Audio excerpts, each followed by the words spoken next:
Ready to rock and roll on this opening Saturday card right here at Gulfstream Park West, and it's delightful to have you with us from our Gulfstream studios. Acacia Courtney, Jason Blewett alongside, and finally we get some turf racing in Miami Gardens. We've been patient. Unfortunately, a little bit of rain earlier on this week. They took it carefully yesterday, but today we will be on the turf fast, and the turf is good today. But pretty excited about some of the races on today's card. Very competitive, and we're ready to get going on the first Saturday of the meet. Yep, sounds good. Some 2-year-old maidens will be in the action on the turf throughout the afternoon at Gulfstream Park West. We will, of course, have our own Ron Nicoletti, Mr. South Florida Racing himself, in the mix as well. Now, let's get to a few items of interest before we dive into Saturday's offering at Gulfstream Park West. And we thought it would be fun to send it out to Matt Hill, calling the races at Flemington. If you missed it, here's a good one. Winks making it 21 in a row.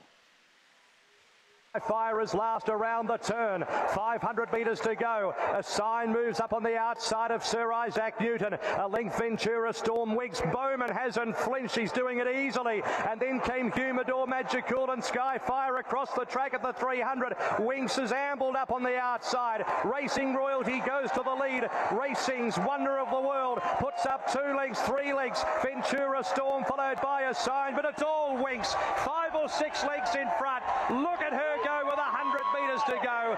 21 today on the biggest dance floor of them all. Winks by 8 lengths. Ventura Storm second, Humidor third, fourth a sign, fifth Sir Isaac Newton. Well, that was a lot of fun. I'll tell you, she's amazing. You run out of words to really say to Winks. Yeah, she's really incredible, and we were talking about it as the race was playing. We put out a photo on Twitter when she arrived at Flemington before the race, and I don't know if I've ever seen a thoroughbred so dappled as she was. Just absolutely the picture of health. She had a nice roll before and after too, pretty fun. All of her fans on Twitter around the world, she's pretty much captured everybody's attention, so congratulations to the connections. Yes, it's the neat thing about her, well, one of the many neat things, it's that unified front. No matter where you are in the world, everybody has a real love affair and an affinity with Winks at 21 straight victories and this golden age of fillies and mares. How about it? 6 days after Enable ran away from some of the world's best in the Arc de Triomphe, you've got Winks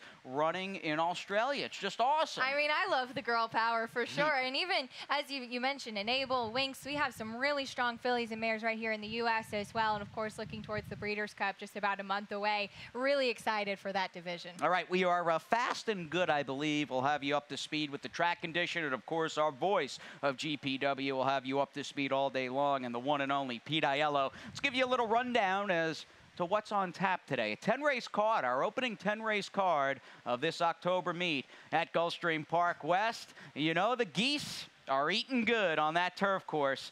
Race number 1 kicks off our dollar rolling super high 5, and we do have some big fields on the afternoon, so that'll be the starting point there. A 50-cent early pick 5 in the mix as well. Good stuff. Race number 5, a bit later on, Acacia at GPW kicks off day number 4 in our search for a Rainbow Six Jackpot winner. Just shy of $10,000 in the Rainbow Six, and then we cap things off with the 50-cent late pick 5. That'll be in the 6th race today.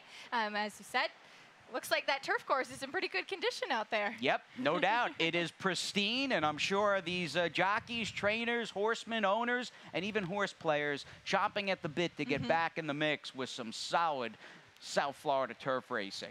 Now, the main track is where it's at for today's first race, which is a 3-and-up filly and mare, 2 lifetime 6250 claimer. This is, of course, the starting point, the launching pad of Saturday's early pick 5. And how much are we spending and who are we using? All right, well, we'll give you a look at my ticket. $36 for me. I do think that the horse, I believe, is even money on the morning line. The 5 Princess Knoll has a lot of speed. I use the 7 Poopsie Doopsie as well. Race number 2 should be crazy for Sophia's to lose, I would think. I backed myself up, though, with American Frolic and expect an entry. I think this is a really nice competitive maiden special weight for the fillies. Race 3, I just used 2 in there, trying to find where the speed will come from in the 3rd race. 4th race, we have a very competitive non-winners of 2 lifetime. We have More Alex, who just can't get out of the gate. We have Promete first off the claim for the Zerpa Barn, and Contraction first off the claim for Rashawn Creaky and Frank Carl Calabrese. And then as we get to the 5th race, I do prefer the experience of Sold on Salsa and 3 socks, 1 for 36 bucks. And I like the cash out. I mean, the 5th race, I know at the top we had noted you have a nice little turf maiden race for the 2-year-old fillies. In fact, that's race number 2. But the 5th race for the Florida bred 2-year-old fillies looks solid. I really like that you have, aside from a firster who might be very live for trainer Gerald Bennett in the 7 Our True Talent, I like that you have basically 4 very distinct second-time starters who are each coming out of a different last-out race. I love when that happens. It makes it pretty fun to handicap. Yes. It's not just like you're wondering if it's going to be a replay of what you just saw. Exactly, exactly. And we'll talk about the 5th in a few moments. But as far as this first race is concerned, to me, it really begins and is probably going to end, all things being equal, with the number 5, Princess Knoll, who I was lucky to cut down last time out. I had really liked Riberina back in the 2nd race on September 23rd, and as we show you the race, Princess Knoll ran the best race. Yes, she lost the war, but she definitely won the battle. She vied and was hooked inside early as a big 3-5 favorite. She shrugged off all challengers, but in the end could not hold off Riberina, who with Marco Meneses got that amazing ride in the green cap. If Princess Knoll, maybe some people think it's a big if, because after all, she has gone the other way off that one-time 30K claiming pickup by Aubrey Mirage. She should come back and win this race, I think. I do think that she is potentially off of that last race. If she repeats that performance, she's definitely going to be dangerous in here. I think another mouth to feed will be forwardly placed from the inside. I don't think she's as fast as Princess Knoll. I did go with Poopsie Doopsie, who actually finished behind the top 2 finishers that we were showing. But the problem was that she got hooked up in a duel. She was actually the horse in between that ended up kind of fading. I hope Emisel Jaramillo puts her in a nice spot in here. She's a 3-year-old filly that unfortunately is just 1 for 14. She's got some natural speed as well. I did just land on her, wondering how Princess Knoll will be able to repeat that performance. All right, fair enough. And that was my one concern with Princess Knoll. Maybe you got the A effort for 62.50 last time out, and she regresses, whereas Poopsie Doopsie, in a way, Keisha, might be in the driver's seat, breaking outside everybody that has early speed. Like Rematch Central in race number 1 today. We get on to the 2nd, our opening turf race of this fall meet here at Gulfstream Park West. And there's nothing wrong with your first turf race being a 2-year-old maiden turf affair, and that's what we've got with the 2-year-old fillies, a $50,000 purse and some established turf form, and that is certainly good news and a more than reasonable starting point for the cast in race number 2 between Crazy for Sophia and American Frolic. For Crazy for Sophia, I like her early speed, and we'll show you her last race when she ran well. And I'll tell you, as we pick it up nearing the top of the stretch, we've got her highlighted. Let's just keep it. Actually, we can roll from there. Thank you very much, boys. We'll roll it. And, I mean, I was watching this, and I had liked Crazy for Sophia. And I'm like, can I hop online now to cash? Let's just pause it here. Now, she's put that separation between her and everybody else. Here's like the sort of dividing line. You got Crazy for Sophia bounding home to the finish. Somehow, some way, she was cut down by Tesora, who, although this race didn't break any stopwatches, I think with the effort of Tesora, as we roll it again, Crazy for Sophia was beaten by a potential really nice stakes caliber horse. Yes, she certainly did look to be the better horse on this day. She came flying so late, very strongly, and I don't think it was a matter of Crazy for Sophia kind of giving up. She was still trying in the stretch. This was just a better horse on that day. Even if you look at her recent form, 2 starts back, she ran huge on a wet track when I did have my concerns about how she would handle the wet track. Thought she ran a very big performance. She's got the early speed, and not to overdo the point, but we'll show a stat on trainer Antonio Sano. This is in the past 5 years. Turf sprints in the money last time out and maiden special weight. Does a great job taking that next step forward. 6 for 19, in fact, and 12 for 19 in the money. Big ROI. She'll probably be a short price today, this filly, but I think this is her day. Now, what about the 4 American Frolic? And as you can see, there is a nice breeze blowing through Miami Gardens on this opening Saturday here at GPW. Really nice day in South Florida. A little on the warm side, but rain, go away. It did. Now, American Frolic is back in town. The rain left, but American Frolic has returned. They took their shot, Acacia, running in a $135,000 maiden special weight at Kentucky Downs. You get the reason why they shipped. She was also favored. What do you think of her for David Fox? Yeah, they gave away a lot of money during that Crazy. Kentucky Downs meet, if you will. So certainly understandable with that. Some horses just do not take to that track, though. It's all over the place, if you will. But over the river and through the woods. Literally, literally. Ups and downs and twists and turns. But American Frolic back home at Gulfstream Park. Gulfstream Park West is where she'll run today. But her first 2 races in South Florida for Dave Fox, I thought were very strong. She certainly does look to be a big player. And Pedro Monterey has the call on the 5 expected entry. She might be set to improve. She was the price horse, I think, maybe the biggest price you used in your entire early pick 5. Yeah, I actually do like her at a bit of a price. She's turning back in distance in here, and I just like the pedigree. I think that she could improve. She was a big price going a mile in the turf last time, but it produced 2 next out winners. This will be her 2nd time with blinkers, and she's half to a stakes place horse and a stakes winner, both of whom won on the grass. All right, point of entry, monster in his days for the Black and Cherry, and Shug McGahee would like to see him maybe have a nice long shot effort for you in race number 2. Me too. All right, yeah, I bet. Race number 3 this afternoon. Back to the main we go at Gulfstream Park West, a $10,000 maiden claiming race for 3-year-olds and up. I admit I might just be unable to put the divorce papers in with Rachel's Warrior. I liked her last time, and I was like giddy with joy when they sprung the latch, because the reason I liked her last time, and it holds true today, I thought she was against the track August 5th, and then I threw out his race, always trips me up with Rachel. I liked his effort 3 back. I thought he was compromised over a track that was kind of speed when he ran 2nd, and then he caught the wet track on August 26th. I was giddy with joy at 13+1. Last time out, September 20th, when they opened the latch, he bounded to the lead, was going along so easily, and at crunch time, he was just empty.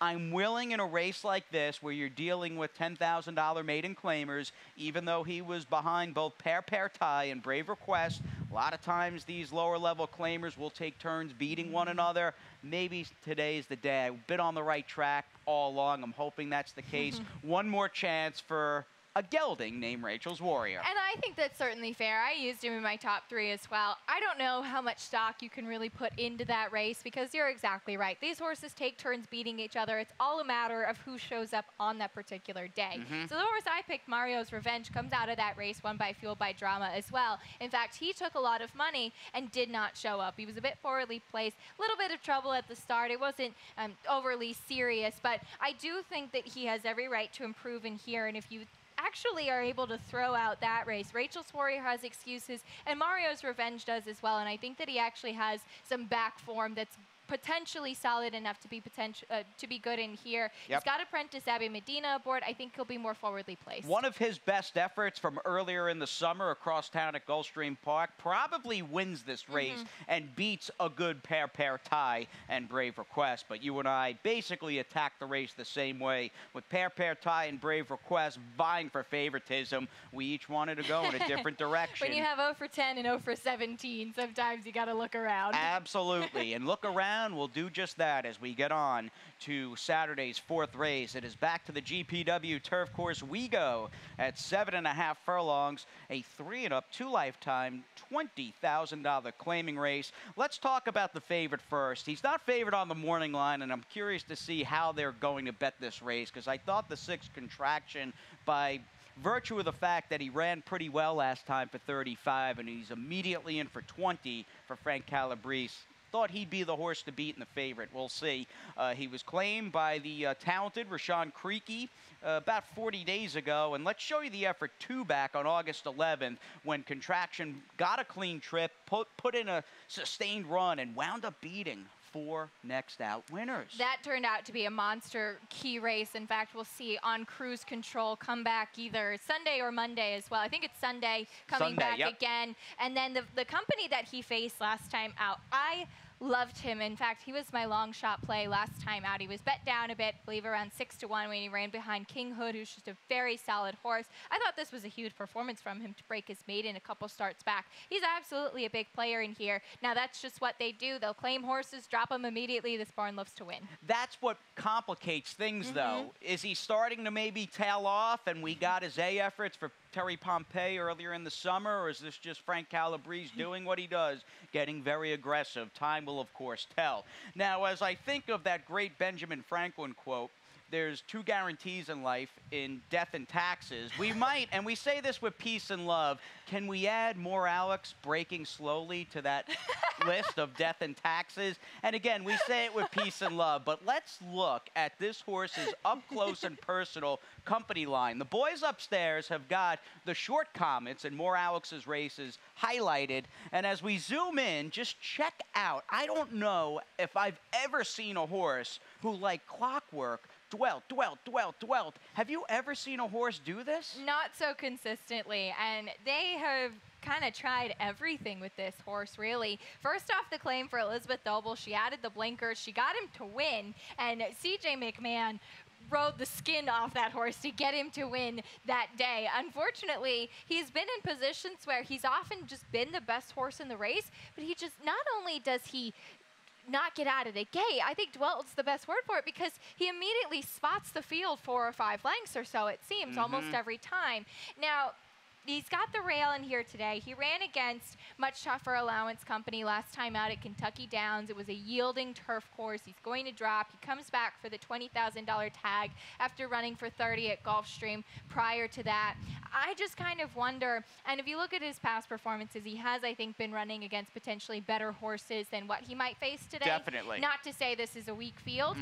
He just might be in the right spot, but can he actually work out a trip? It's just too much of a guessing game and too much of a potential yard loss off the bat. And the break is just so important, and he's just always so far behind. So off that, I have got him actually out of my Not at super. all. And I like him as a horse. You know, Yeah, he's I do become, he's endearing because of his slow beginnings. And one day I'm going to ask Elizabeth Nobles what it's been like training him. Anyway, next to that one, we have Promete. From one good trainer to another off the claim today for Gilberto Zerpa. Even though he was beaten as the favorite last time, I thought he still ran very well, being forwardly placed. He was flattered by the fact that ABG Mastro came back to win, in fact, by open lengths the next time out. He's now a gelding. He's off the claim for a very sharp barn, and he gets Emicel Jaramillo. All right, with the first 4 down, it's all about Saturdays. Rainbow 6 here at Gulfstream Park West. A ticket, a late pick 5, and a whole lot of turf coming your way. At ExpressBet, we celebrate the champions that make horse racing great. That's why we provide more ways to bet from more places than ever. We've built an entire family of brands to give players more of the rewards they deserve, give bettors the information they need to win, and provide a community for horse bettors. Because the best way to support the champions of horse racing is to champion horse racing. ExpressBet. We are racing. Coming down to the finish with Fort Lauderdale to catch him. They're not going to catch him. Fort Lauderdale, the winner. He went clear at the start, and he's coming home, turning handspring. Fort Lauderdale, brilliant in the Steven Monster. What a thriller in the Breeders' Cup Classic. Fort Lauderdale gets deep, nose and nose to the wire. Fort Lauderdale has won it. And it's good to have you back, and a hearty welcome back live from our Gulfstream studios. It is Gulfstream Park West today with Acacia and Jason. And the good news for all of you, you're just in time for Acacia's Rainbow 6. Perfect timing. We'll show you my ticket today. I tried to keep it on the more affordable side, and I will be using 3 horses actually to kick things off. If you remember, I just used 2 in the 5th race in the closing leg. You had mentioned the first-time starter, very nicely bred, Our True Talent. For Gerald Bennett with a nice work tab. I'll include this one to start off the Rainbow 6. Going to be using 3 in the 6th as well, 2 in the 7th, 2 in the 8th as well. We do, as you said, have some pretty tough turf races later on today as well. As we get later on, the 8th race will be maiden 20 on the turf. I like a couple of potential improving horses. Hopefully Winnie and Song of Melody can take a step forward. 9th race, I like the outside horse at a price. Starship Apollo, don't know what he'll be as we get to post time. And then 3 deep in the finale as we cap things off. In my mind, I went with Leaving Dixie, thinking she might be the one to beat. The final 6 races, though, on this card at Gulfstream Park West are very hard. They are. I mightily struggled on my late pick 5 ticket, which you'll see if you sit tight with us for another few moments. This 5th race, though, is a solid one, and we talked about it at the top. I love races, maiden races, specifically for the 2-year-olds, where you get representation with second-time starters from different races. And you've got 4 basically major factors who are second-time starters, and then a couple of firsters in the mix, one for Gerald Bennett, who does get Gaffleone. Let's show you Sold on Salsa's debut, and a solid effort here just 2 weeks ago across town at Gulfstream Park on September 23rd, where this horse vied hard inside every step of the way and just could not hold off a wide running About a Dream. Thought the effort from Sold on Salsa was just very solid. Unfortunately, though, the cat is out of the bag. This horse will be nowhere near the 8-1 when you consider she survived that pace duel that ultimately melted down and set it up for a big, wide late runner. I thought she ran huge on this day. She got a 55 Beyer speed figure for that performance. If she runs anything like that, I think that she'll win this race pretty easily today. I like that speed as well. She is half to grade 2 place Noble Quest. She's a pretty nicely well put together filly by 2 Step Salsa for Jose Pinchin. I like her as well, but you're absolutely right. Unfortunately, you're probably going to have to take a short price with her today as opposed to the pretty big price you had last time out. The number 8 3 Sox won, and you brought up a great point earlier that you have second-time starters coming out of different races and pretty good races as well. I thought Sammy Sunshine, big performance from that one, the horse to beat. And I thought that 3 Sox won, who showed some early zip, pretty game to hold on and be a respectable 4th. Yeah, another second-time starter that you may want to take a look at is the 4 Speed Star. I get the well-bet effort and a non-effort at that back on August 19th. Sold pretty well as a 2-year-old. We love Wildcat Air. Blinkers on, may improve. At least I'm hoping that one improves for Safi. And then Our True Talent is the firster, who kind of screams, I'm very live on paper, with just Gerald Bennett. And I know the barn struggled over at Gulfstream Park during the summer, but this is a good trainer. And the fact that he's got Mr. Tyler Gaff riding seems like a big positive going in. This filly's by, yes, it's true. Very precocious offspring from this sire. Really nice work tab as well. And as you said, the fact that he's got Tyler up I think is a good sign. As far as Speed Star goes, I do like the blinkers go on. Just in my notes, I thought she needed to fill into herself. She got very nervous before the race, so maybe that'll help her be a little bit more focused I today. hope so, as she takes the van ride from Gulfstream over to us here at Gulfstream Park West. Now let's move on to race number 6. This is chapter number 2, act number 2 on this opening Saturday card here in Miami Gardens, as we head back to the turf at a mile and a 16th for the opening leg of Saturday's late pick 5, an $8,000 claiming race, and taking a page that the final 6 races are just kind of one skull buster after another.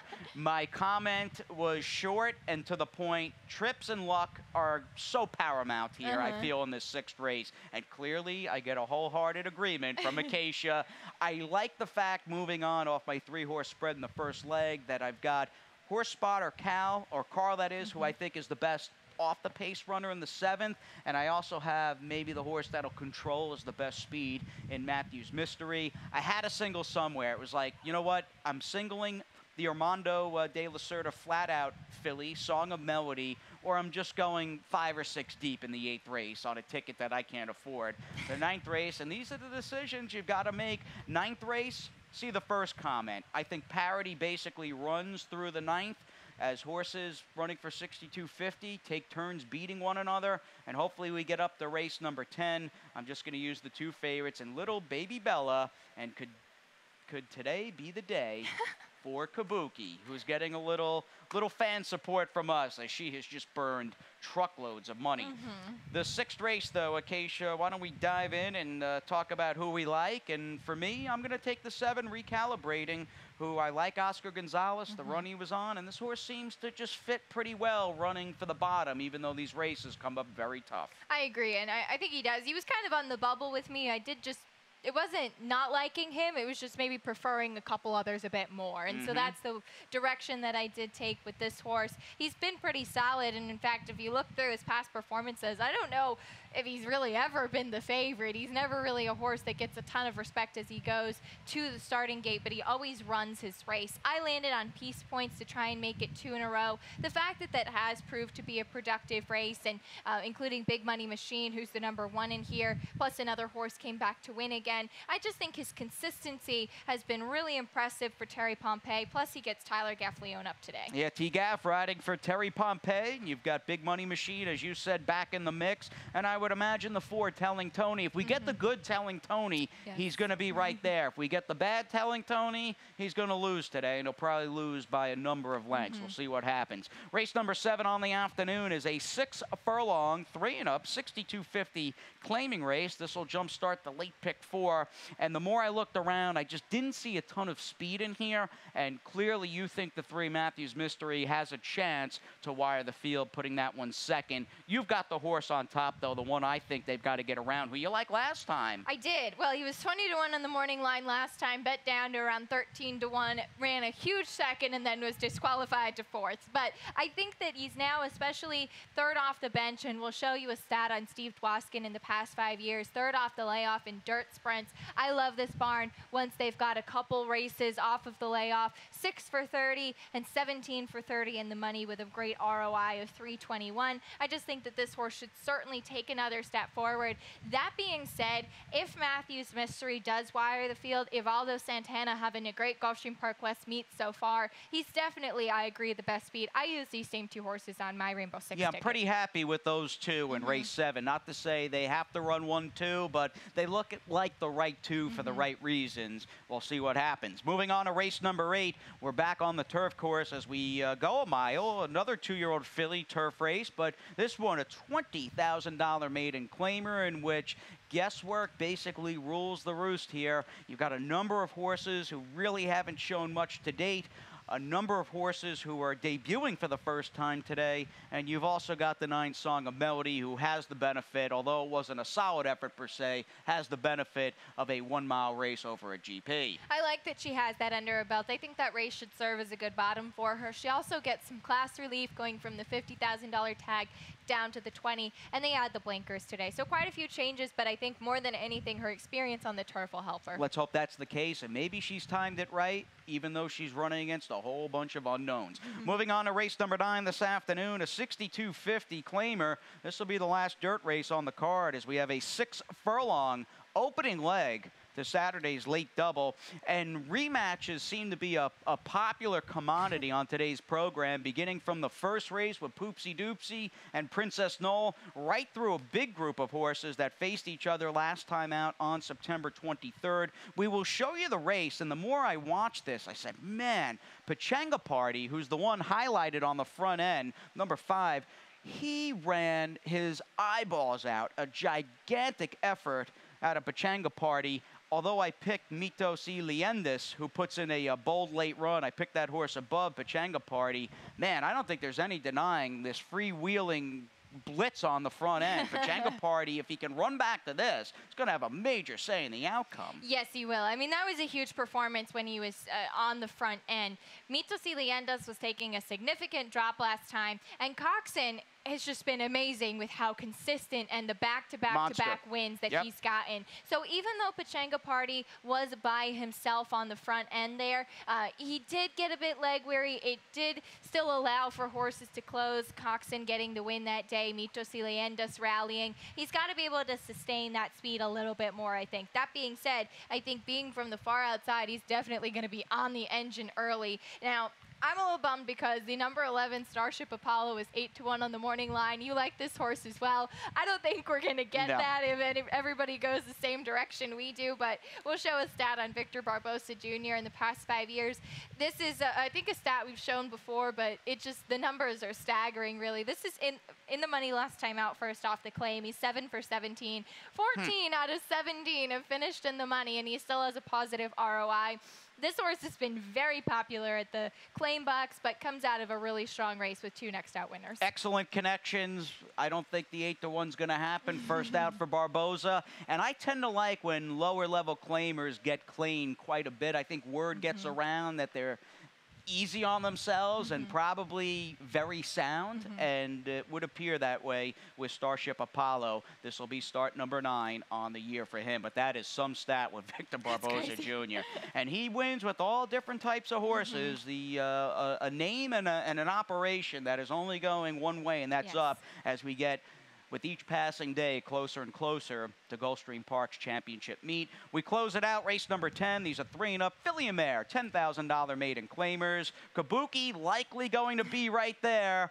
And I did not change my pick, although the 6th, Little Baby Bella, maybe the one after the scratch of the 9 Planet Rock, who I thought might get loose. Little Baby Bell and Kabuki are the 2 for me in here for the obvious reasons, even though you can probably find better short price favorites to bet your money on. I put the divorce papers in with Kabuki, I think, the last couple of starts. And you know I've been a fan of this filly. She's 0 for 12 now. Lisa Lewis does actually do well at Gulfstream Park West. I would love to see her get the win, but I used her a little bit further down. I just kept looking around, and I actually think with the scratch of Planet Rock, maybe Little Baby Bella on the stretch out will be more forwardly placed, but leaving Dixie, I did the blinkers last time, showed a lot of speed, and actually I thought was a solid 3rd place finish, so I went with her on top. All right, sounds good. Post number 4 for that Gone Astray filly.